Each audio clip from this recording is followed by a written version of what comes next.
Good evening and a very warm welcome to the Grassroots Weekender Show. I'm Mal Lee, your host for this evening, and I'm with the lovely Liv Henderson. Look at it. Here she goes, bound to giggle, bound to have a laugh out of it. Well, we're here on Derby Day, it's Sunday. Liv, you've never told me.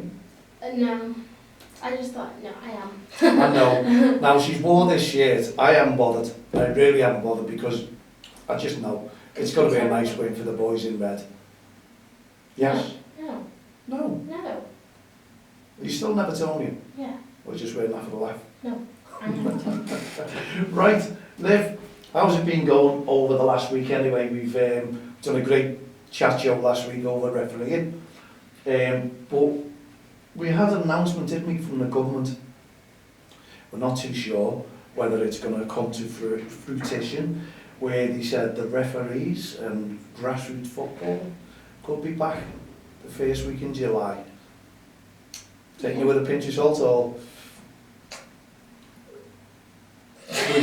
we've got to get grassroots football back, haven't we? Yeah, it's boring now, just waiting and waiting. Because since then you've had a day in school, didn't you? You got called in school. I did. What was it like going back into school for how long? 10 weeks?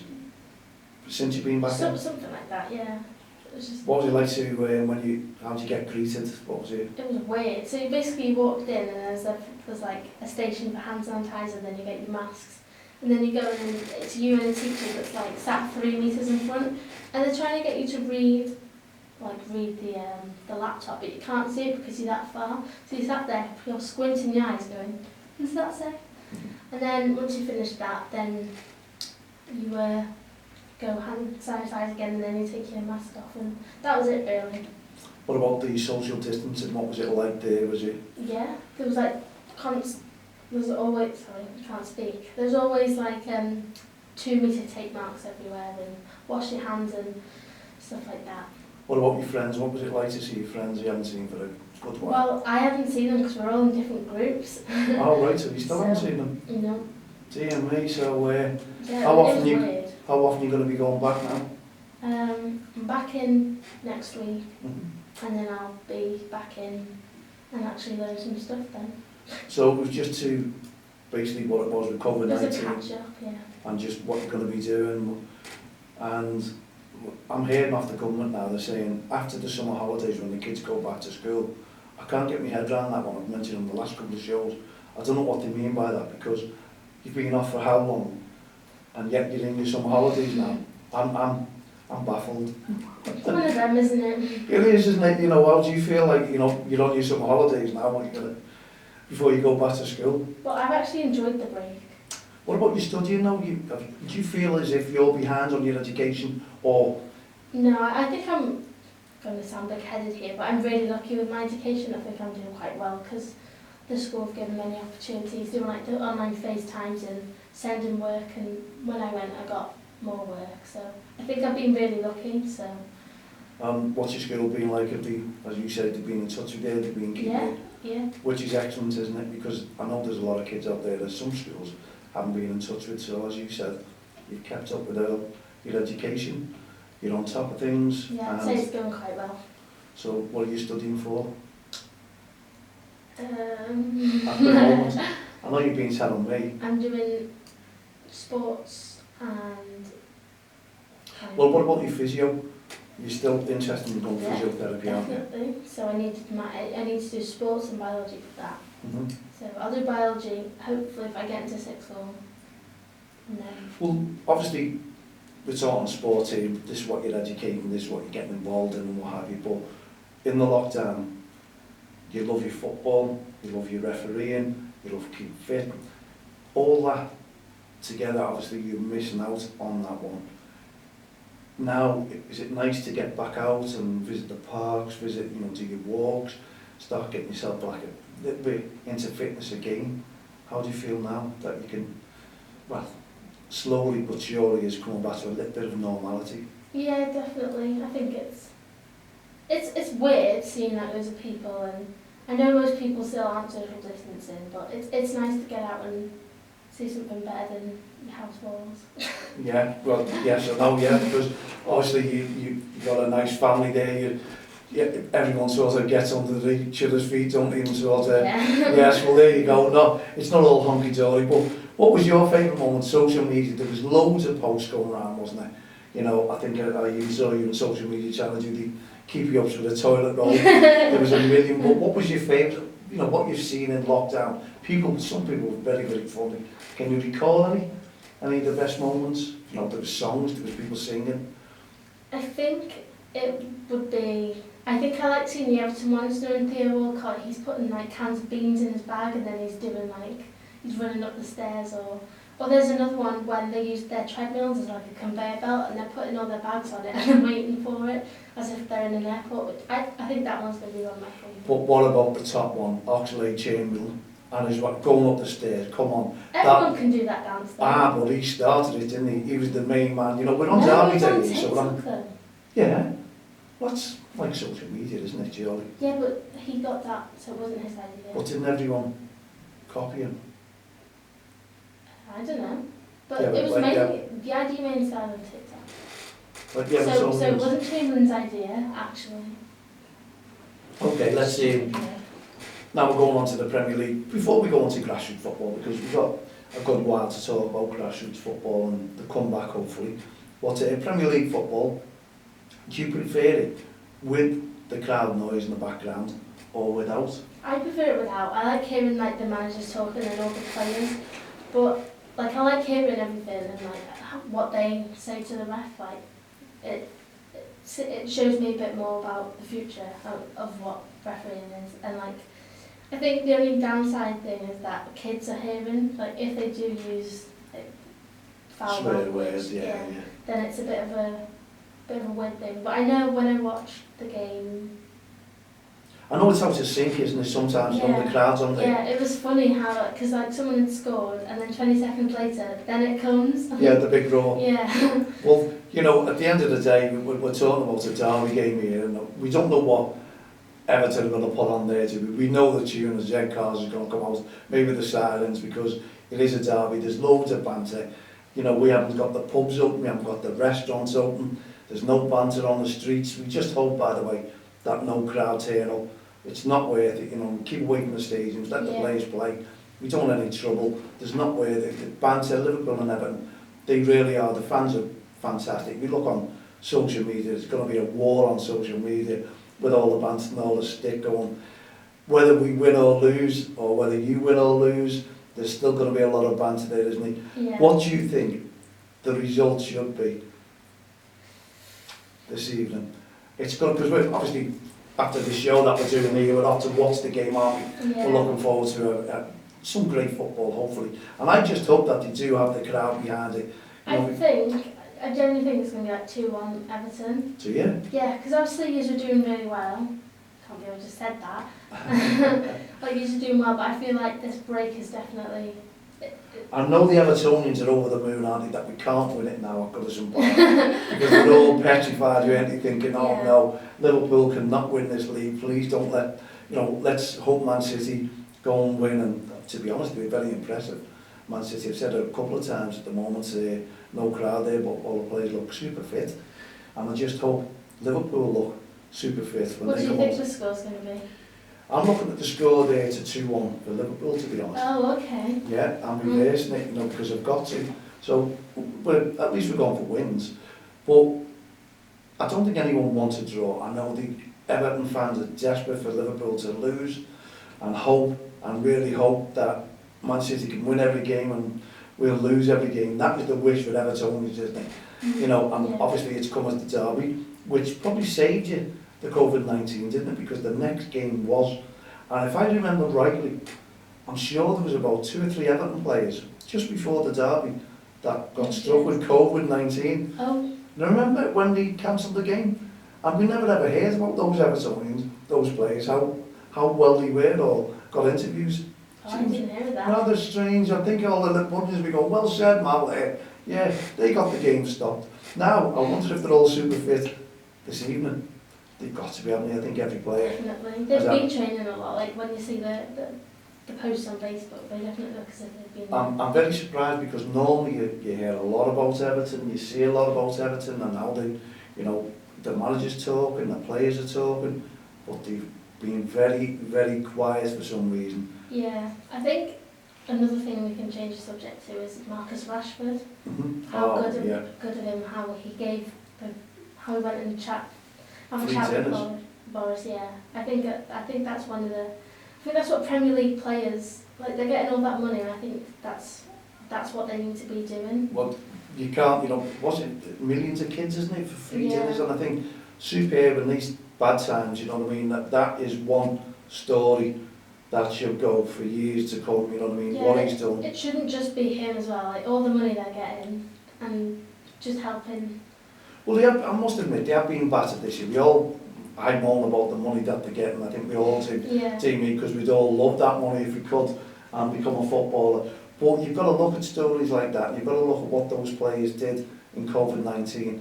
You know, hats off to every Premier League player. They all had to go. They got slated by the government about not them giving or having a cut in their wages, and they all did. They all took a cut in their wages. And clubs furloughed staff, and then they reappointed them again, which was fantastic to see. So no fans were or staff were furloughed. And then you have to look at what they've done, and you know, you pointed out brilliantly about Marcus Rashford, and that will go on years to come. But there's loads more stories about all the players and what they did. And I noticed the government officials, they didn't take a cut in pay, and they were having a right go at the Premier League players. So well done to all the Premier League players who took part.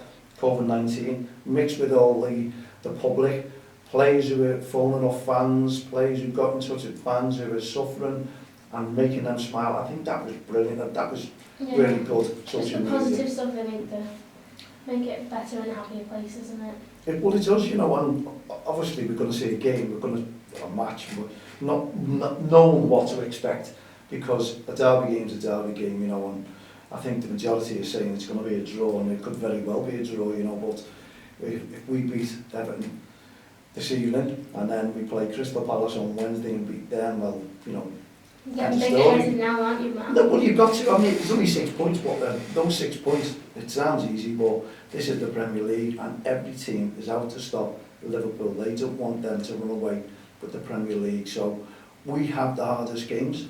As I say, it was a great game between Man City and Arsenal the other day. There's been some great games in the Premier League at the moment, and the players are just getting used to no fans. You want just the players. You can watch that. I think it's really interesting, like how they just they're like put it through, and then like when they score, like hearing them cheer, I think that's one of the best things. So we all going for 2-1. Yeah. Obviously, we did Everton top. We've got to. I had an Everton ball there. I was going to sit there, and a Liverpool ball we were going to sit there, and we we're going to. Well, I forgot them anyway. Same old story, you know what I mean? It is Derby Day. The banter is going to be all over social media. I'm looking forward to looking at the banter if we win, because because fans tend to switch off social media, don't they? If they lose, you never see them, and the other set of fans are all saying, "Where's the Blues? Where's the Reds?" Whoever wins that game, you know, and everyone just sort of. Well, one good thing about it, there's still many people furloughed, so they don't have to go and work and face the music, do they, when the team's lost, so they can go, well, I'm not going to put up with a lot of stick, because everyone used to hate going to work if you'd lost the derby game. So good luck to all the players out on that pitch. Come on, you Reds. No, come on, you Blues. Okay, there we go. There, 2-1 to Liverpool. Come on, Everton. See, we can't make our minds up here, and we know red and blue. It's going to be a great game. Liverpool could just be 3 points behind before we win it against Palace. This is the big one for me. You know, you've got nothing to lose, so Everton are going to come out there and throw everything at us. I can see that. I hope so. Well, yeah, as well. I'm not too sure who was the referee appointed. I've forgotten now. You don't know? Mike Dean. Mike Dean, there he goes, yeah. And people are all saying, the banter started already, because they're all saying, he's only over the water. Yeah. All his family are Liverpool season ticket holders. He's going to give it to Liverpool. And that's how the banter starts. See, Mike Dean, top referee, Mike. Well, I love you. I really, really love you, Mike Dean. I think he's the best referee in the Premier League. What do you think, Liv? Yeah, there we go. Mike Dean is going to do a great job, and his officials there as well. Okay, back to grassroots football. We're talking about, hopefully, it might just come back in July.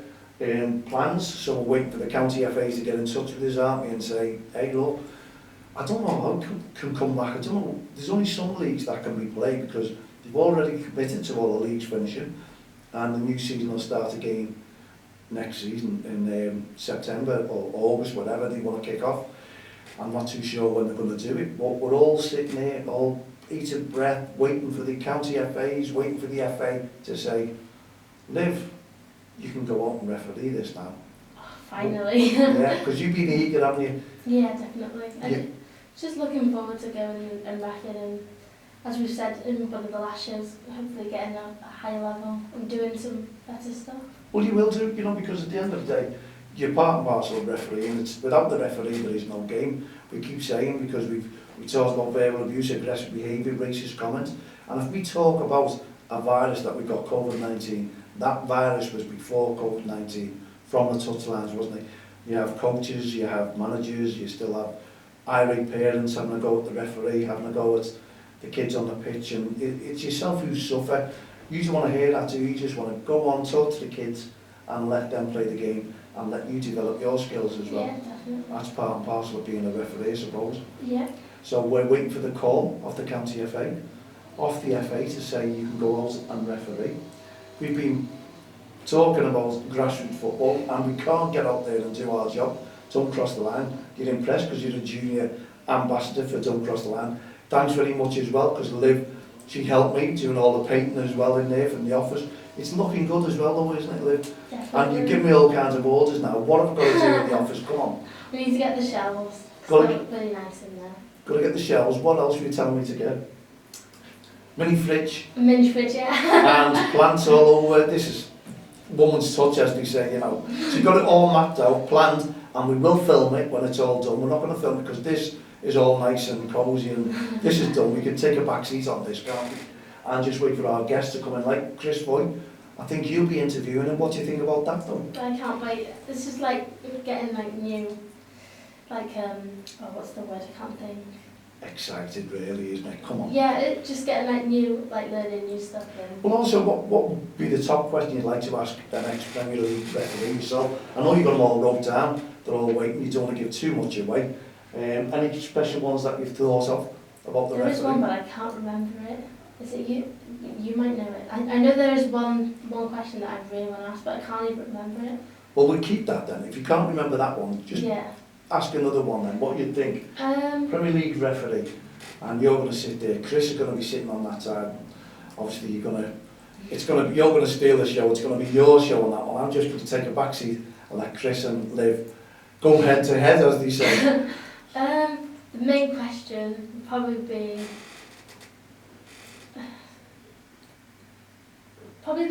the mouthiest player. I want to know. I'd like to know who's like what the most like can't even speak like who is the worst player that they've had to deal with. And Well, I'll tell you, when you watch a game of football, my honest opinion, I turn around and say, there was only one, and it had to be Wayne Rooney. Because Wayne Rooney would never, ever give up. If that referee blew a whistle, I don't know whether Chris would agree with you, because we'll ask that question. Well, who did you see who was really having a right go at all the referees? John Henson. Who? John Henderson? Oh, come on. No, he is. Come on. Whenever you're watching TV, he's constantly having a go at the ref. Do you not see? He's captain. He is passionate about the game, but I think he's too passionate. No, I'd love, right, everyone out there, who do you think was the worst player who got onto a pitch and faced the referee? Every time that referee blew, or the assistants, whatever it is, flagged, who's the worst one in your mind? Who? She's still shouting at the pro players. Look, you can tell it's Derby Day, but we'd love to hear from you, Mal, at Dxtl.com. You can add me as a friend on Facebook, Twitter, LinkedIn, all the social network sites. And if you want to get in touch with Liv, it's info@don'txtheline.co.uk, and I'm sure Liv will answer some questions for you. Get in touch with us and let us know your thoughts. Anything you'd like to say before we finish off? Liv, we've come to the end of the show now. Come on, you Blues. I knew that was coming. Come on, you Reds. We're in Derby Day. We're in motion. We're going to shoot off now. What's the game? Fingers crossed the Reds can do it. I'm only 3 points away from winning the league. So, from myself, Manley, and all the team here, the Grassroots Show, Don't Cross the Line, Ref Spec campaign, and My teammate. And Meg Liv Henderson. we wish you a very good night. Put your feet up, relax and enjoy the game. We'll see you on Friday at 7 p.m. So, have a great evening. Good night, God bless.